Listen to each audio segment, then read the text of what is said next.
Hey everybody, welcome back to another episode of the Small Business Storytellers. I'm your host, Seth Silvers, and on today's episode, we're diving into a topic that is very near and dear to my heart, which is communications and marketing. I got into this business because I hate what marketing is and because I love what it could be. And so that's some of what we're going to talk about today. And to do that, I have the founder of Evergreen Strategic Communications with me, Emily Heck. Emily, how are you doing today? Thank you, Seth. I'm doing great. Thank you for having me. Good. Wonderful to have you here on the show. And again, we're going to talk about communications. I think this is such a critical piece of any business and such a pain point. I think any business owner knows we should be doing more communications, or they have a lot of should statements around communications and marketing. But I'm curious, how did you get into this space? Give us a little bit of your story. Yeah, so my journey started, I graduated from university with a public relations degree, and worked for a nonprofit here in Indianapolis, Indiana, a fairly good sized nonprofit. I worked for the Boy Scouts of America. And during that time, they were going through some media crises, on a national level and a local level. And I realized I don't want to do public relations. I don't want to be dealing with the media day in and day out. And so I shifted more to a marketing perspective, which of course, now we know that public relations and marketing and communications all kind of just have merged together. And it's very rare to find an organization that has a marketing department and a PR department. But I gravitated more towards the marketing side and focused a lot on recruitment of youth into the Boy Scouts, into the Boy Scout program. But then also on the other side, found a lot of what I loved was talking with donors and fundraising marketing, and how to encourage people to give either their, time or energy or money, to a specific organization. So that's where I started several years ago. And then I spent some time in higher education marketing, focusing again on fundraising marketing, and just really enjoyed that time. And when I started my business in 2019, I knew, when you start a business, it's really broad. You're like, I'm going to serve whoever will give me money. Yeah. Everybody needs what I can do. Right. And then as the years have progressed, and I'm focusing in more on nonprofits and what I'm calling purpose-driven small businesses. I know it's a very common word, but small businesses who don't fall in that nonprofit category, but are also really focused on, being purposeful in their work and being mindful in their work, and maybe going out and changing the world. Mm-hmm. Why do you think it is particularly important for that segment of the business and organization world, like this small purpose-driven business? Why is it particularly important for them to be really thinking through their communication in a more unique way than maybe a Fortune 500 company would be? I mean, these purpose-driven small businesses, they have a unique hook, if you will. I mean, I don't love the word, I've got a good hook, but I mean, they are doing some really amazing things that is different than just selling a product. I have a client that is a hospice company, and we talk about caregiving all the time and compassionate caregiving. And yes, they are making a profit. That is what they do. But their mission in life is to provide compassionate caregiving to their patients and the patients' families. And so it's so important, I think, for those types of businesses that have that kind of angle that we can work and use and elevate, to really focus on their marketing and communications, because they aren't just a random small business that's popped up. They have a mission, they have a purpose, they are really trying to touch hearts as well as wallets. And I enjoy lifting them up and helping to elevate them. Right. Do you run into this tension where, especially in the nonprofit space, of like, okay, we either need to make an impact or make money? And how do you help your clients navigate that? Yeah, so it's funny. And with my nonprofit clients, if it's a really solid nonprofit, it is all about impact because they've kind of figured out the money side and the cycle of money. And it's more about how can we be sharing our story better. So I'm very rarely having those money conversations just because they are at a point in the life cycle of their organization where we're going to start talking about storytelling and know that if we are sharing those stories of impact, then the gifts will follow because we have engaged with our donors, we've engaged with the public. On the small business side of it, it's a little bit different because they do need to watch the bottom line, and that's just the nature of business. So those questions are popping up more often, but it's getting back to we need to share your story and the good things that you're doing. Right. Yeah. I think that's for a while I always saw myself going into the nonprofit space and going more into like ministry and community work. And I kind of thought that you had to pick, like, do you want to make an impact or do you want to make money?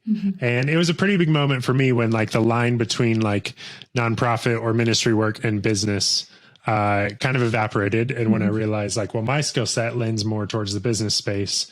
We can use business as a tool. We can use marketing as a tool to make an impact. And it's hard. It's a hard thing to grasp sometimes, but I'd love to read a piece of your website because as communications company, I imagine you put thought into this. And I really liked something that you said on it. You said, we've all seen it.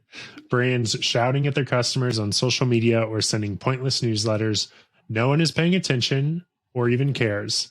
I've been there and it's frustrating, but I've figured out how to overcome those hurdles to not only grow audience engagement, but an organization. It's not easy and there's no quick fix. Tell me about some of your story where it sounds like there was some frustration with what's like the traditional, like here's how you market and communicate. And what were some of the light bulbs that went off in those frustrating moments that made you want to change things?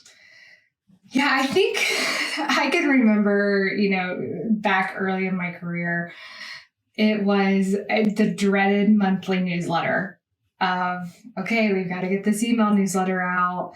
I think at one point I was doing 3 different audiences at one time each month. And for those that have done newsletters, like you can get into a rotation that it's a pretty quick task on your to-do list, but when you're doing 3 and trying to come up with content for 3 different things, it's tough and it's time consuming. And I think I got to a point of why are we doing this? And really started to dive into data. I think that's where I found that I kind of enjoy looking at data and seeing what's driving our data. And it was like, no one's reading this. No one's clicking on it. I had a member of the staff who, he wanted his content in that newsletter each time. And I started to look through it and was almost kind of brash about, I need my content in there. And I went to him and I said, no one's clicking on anything that we're putting in there, in your section. And so that's where I kind of got to the point of we don't need to be doing things just to be doing things. Newsletters were a big thing then. Everyone had a newsletter. If you didn't have a newsletter, what are you doing in your marketing? Where that's obviously shifted a little bit. And I think that's what shifted for me of we don't need to be doing a newsletter just to always be doing a newsletter. And right now, a big thing that I'm talking to my clients about, it's nothing new. It's something that's popped up here this year for them. It's repurposing content. We don't need to put crazy amount of energy into new content each month. How can we repurpose it? We're if we're getting a photographer, a videographer, a writer, a graphic designer to all, put their time and energy into one story, one impact story, then we need to really extend the life of that. And so I think that's what I really meant about, with that statement of let's be really mindful of how we're marketing. Let's be mindful of how we're talking with our audiences, because just shouting at them is not going to get us where we need to be. And so I always try to infuse mindfulness and be really intentional in my marketing strategies and how I work with clients to prevent that. Yeah. It's interesting to look at the phases and like how communication has shifted to where, in like the middle of the last century when, there was like magazines. It was like, that was how people found out about products. Like pretty much if you were first, then you won. Like if you were the first brand, if you were the first vacuum, and that's why AAA is called AAA, is because, well, what's going to show up before ABC insurance? Well, AAA insurance, it's more alphabetical. And so it's like, there wasn't much strategy to it. And then, we have all of the technology kind of boom. And now everybody just starts shouting at each other. And now I think it's shifting this way. I hope it is, at least. I might just be an optimist because of you and I's profession, but I see things shifting towards where I get to find the brands that I want to connect with based on values. And I get to pick companies based off the storytelling and based off of how they're making an impact. And my options, yes, it requires a little bit more research on my end, but I can actually choose. So how have you seen like communication shift, maybe just in the last couple of years? The last couple of years has been very wild with the pandemic and whatnot, but maybe since you started in 2019, how are you seeing and observing communication shift? Yeah, it's interesting that you bring up this topic because I teach undergraduate courses here at the University of Indianapolis, and we have talked at length about this semester, my students, because they're really interested in it.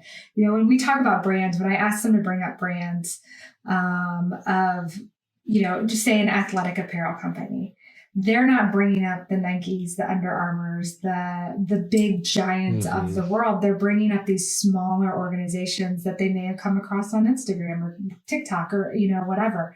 And so, we've talked a lot about that with influencer marketing and the place that it has and the purpose that it has. And that is what I'm seeing a lot of it and what I'm experiencing a lot of, maybe not necessarily with my clients on a smaller scale, on a nonprofit or a small business scale. But like you said, there is a generation or a couple generations right now that have some major buying power that are choosing brands based on values or what they're seeing. And it's not what they're seeing on a billboard or what they're seeing in a magazine or, whatever, or even in an email newsletter.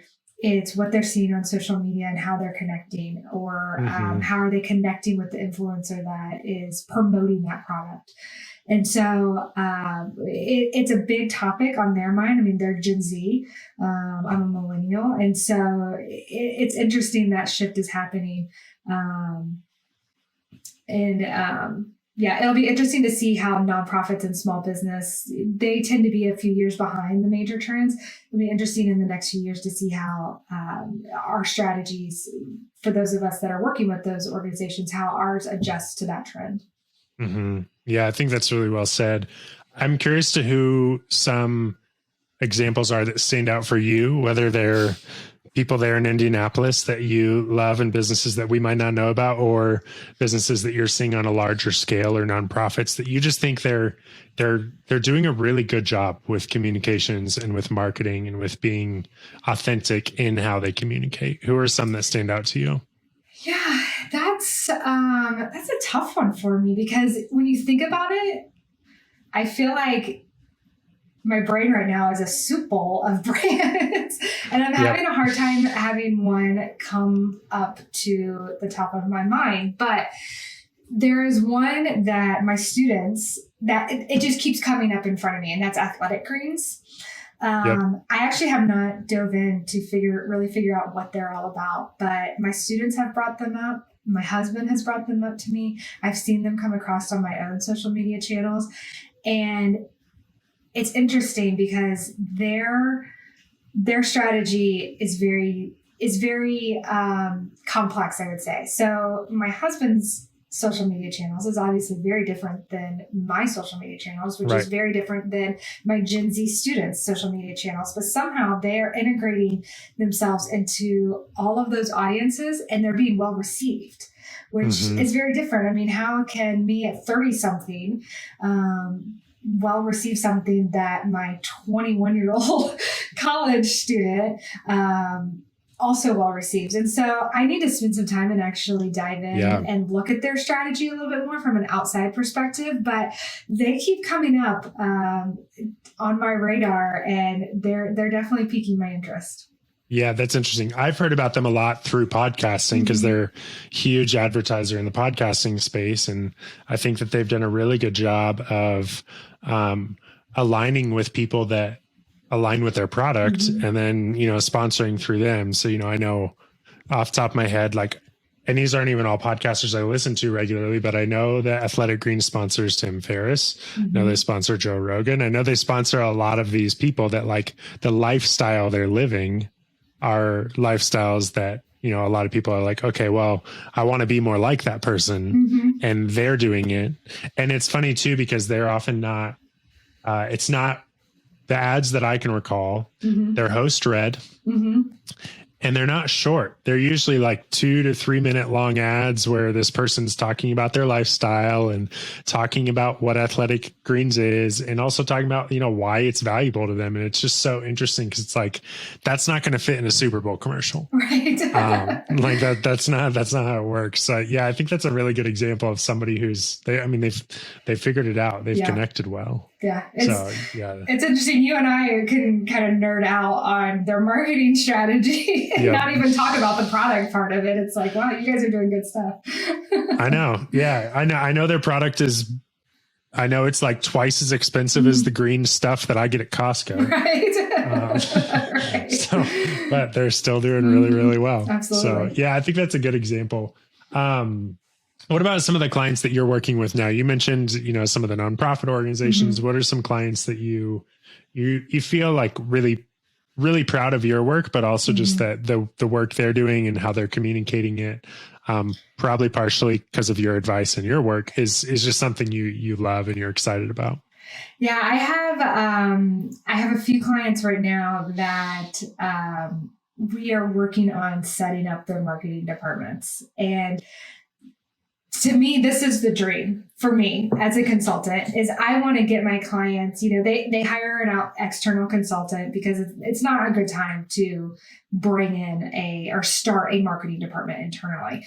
And my goal is to always let's have you grow up to the point that it's time to hire an internal person. And so those are the things that are bringing me a lot of excitement right now, is I'm helping these organizations start their marketing departments because this is a big deal. I mean, not every small business or nonprofit can do this, but if, we've worked hard the past few years to grow their marketing, to grow their brand awareness, that their marketing has become a machine and I'm ready to hand it off and say, fly little birdie, kind of thing. And it's also interesting that during the pandemic I can't tell you how many conversations I had in late 2020 or early 2021 of, the shutdown just killed us, or, the quarantines were just brutal for business for us.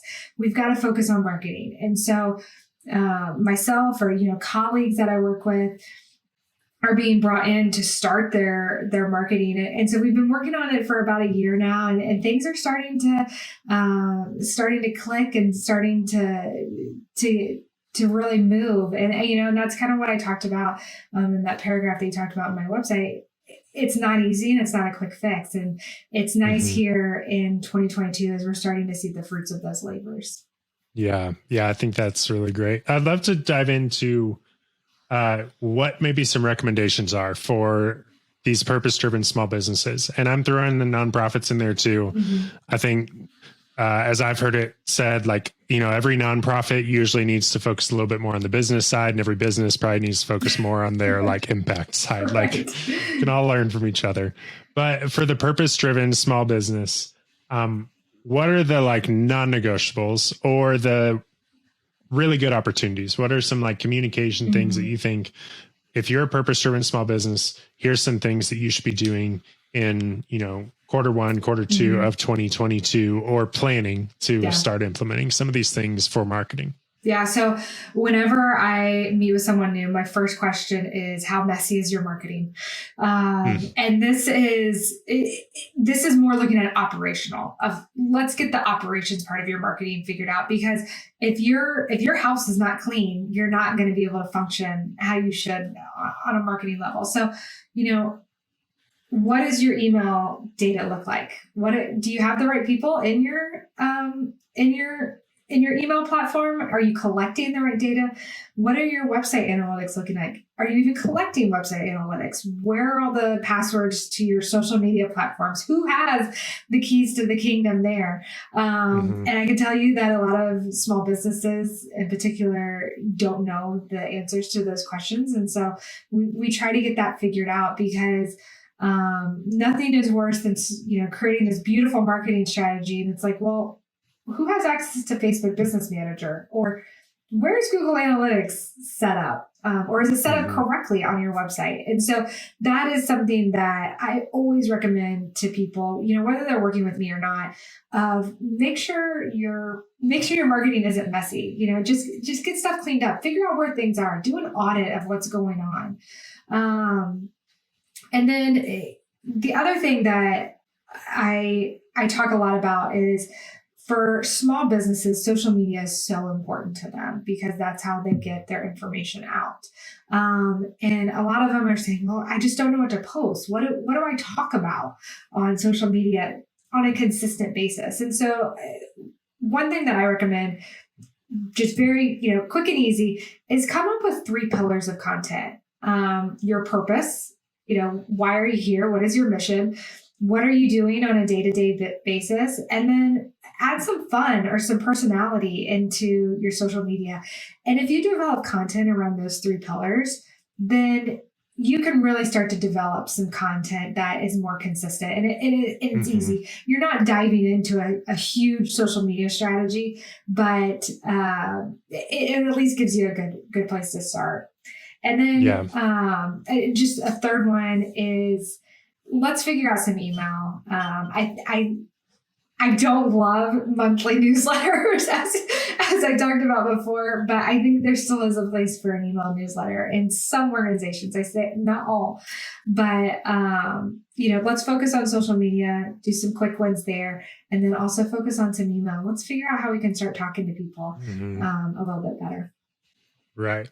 Are there any resources or like people or influencers that just from like how they do it that you love, or you're learning from, whether it's individuals or books? Like, who are you getting your communication kind of like inspiration from?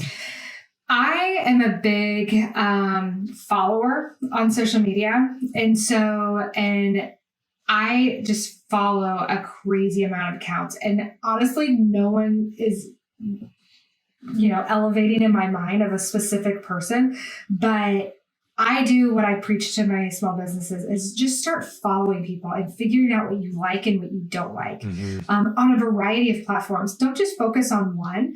I'm a big, I love LinkedIn. So I follow a lot of marketing accounts, a lot of marketing professionals, and I'm just seeing what they're posting. And there may be some things that I'm like, this doesn't apply to me or my business. This doesn't fit my personality. But you can kind of get a base of like, what do I like? What do I not like? How can I fit around this? And so, I always kind of shy away from like, who is that one person that you follow, or like, who's that guru that you follow kind of thing. And I'm more of, we can learn something from everything. So just get on there and just really start to dive in and start to soak up what content is out there. Yeah. And I think that's so important to really be practicing what you're preaching, to actually be like, there's got to be some, I would say, intentional consumption of media. Yeah. I think businesses probably need to be more creators than consumers of media. But I also think that that's, we can't just sit back in a silo and like not be totally aware. So I think that is a really good practice. as we bring this to a close, I'd love to just hear, what would kind of be some of your initial recommendations? It might go back to, some of the things you mentioned earlier, but for listeners that they're here and they're listening and they're saying, I would fail that messy marketing question. And they're just wondering, what are some quick, maybe next steps or questions they should be asking themselves?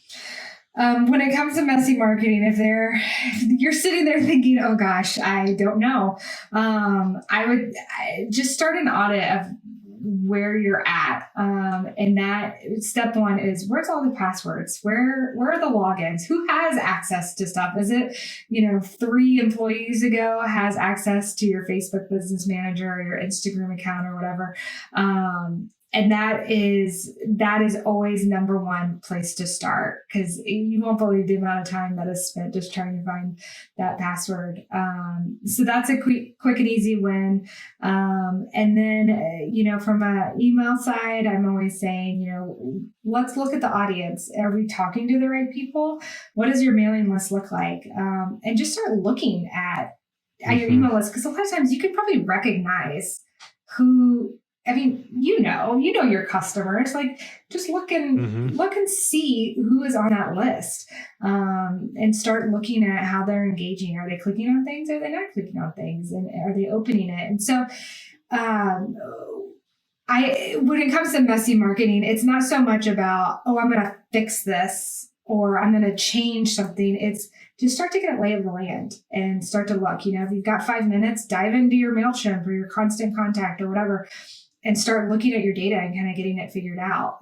It doesn't have to be an hours long process, or you're spending all weekend doing it. Just try to get a lay of the land now.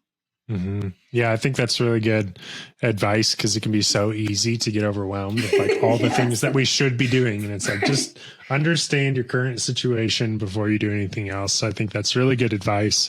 Emily, I'd love to give you a chance. Who is the right person to reach out to you, and how can they find you for our listeners? Yeah, so I work with nonprofits and purpose-driven small businesses. And so anyone who's needing help in that space, I would love to chat. Even if you just want to talk about, what we talked about today, I love just kind of shooting the breeze. So, and getting into conversation. Not everything is necessarily a sale to me. Sometimes it's just good conversation. So, you can reach me at evergreenstrategic.org, or like I said, I'm on LinkedIn and would love to connect with people. Wonderful. Thank you so much for your time, Emily. This has been wonderful. And to any of our listeners that do fit that bill and are looking for some more intentional, authentic, strategic kind of strategy and advice when it comes to your marketing, I encourage you to reach out to Emily, and her information will be in the show notes below. So Emily, thank you again so much for your time today. Thank you, Seth. I really enjoyed it. Absolutely.